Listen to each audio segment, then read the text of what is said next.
ఆదిలాబాద్ జిల్లాలో పోలీస్ శాఖ ఆధ్వర్యంలో మనం 10th మార్చ్ జాబ్ మేళా ఏర్పాటు చేయడం జరుగుతుంది. ఈ జాబ్ మేళాలో దాదాపు 2000 కంటే ఎక్కువ జాబ్స్ అవకాశాలు ఉన్నాయి.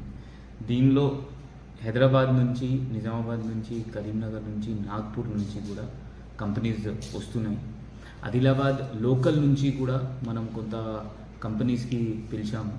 దానిలో కూడా 13,000 మినిమం వాళ్ళు శాలరీ ఇస్తారు అంటున్నారు. ఇది కాకుండా హైదరాబాద్లో ఉన్న జాబ్స్కి 18,000 నుంచి కొన్ని జాబ్స్కి 40,000-45,000 వరకు కూడా శాలరీ రావడం అవకాశం ఉంటుంది. దానిలో నర్సింగ్ వాళ్ళు, డిగ్రీ పాస్ చేసిన వాళ్ళు, లేకపోతే 10th పాస్, 7th పాస్ వాళ్ళకి కూడా జాబ్స్ అవకాశం ఉన్నాయి. దానిలో డ్రైవింగ్ లైసెన్స్ ఉంటే జెప్టోలో, జొమాటోలో కూడా జాబ్స్ రావడం అవకాశం ఉన్నాయి. దాదాపు 50 కంటే ఎక్కువ కంపెనీస్ ఇక్కడ ఆదిలాబాద్ మన పోలీస్ హెడ్ క్వార్టర్లో వస్తున్నాయి. దయచేసి అందరు ఎవరెవరు నిరుద్యోగులు ఉన్నారు, అన్ఎంప్లాయిడ్ పీపుల్ ఉన్నారు, వాళ్ళు ఇక్కడ వచ్చి పోలీస్ శాఖ ఆధ్వర్యంలో జరుగుతున్న జాబ్ మేళాకి మీరు ఇది దయచేసి వాడుకోండి.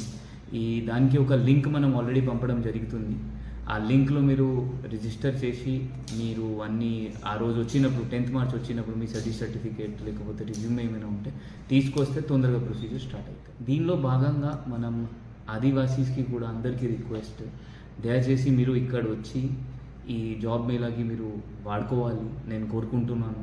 ఎందుకంటే ఒక్కసారి జాబ్ వస్తే హైదరాబాద్ పోయినప్పుడు మీకు ఇంకా అవకాశాలు దొరుకుతుంది. నేను కోరుకుంటున్నాను మ్యాక్సిమం ఆదివాసీ ఈ జాబ్ మేళాకి ఉపయోగించాలి. దానిలో ఆదివాసీ లీడర్స్తో కూడా రిక్వెస్ట్, మీ యూత్కి ఈ పోలీస్ హెడ్ క్వార్టర్లో పంపించండి.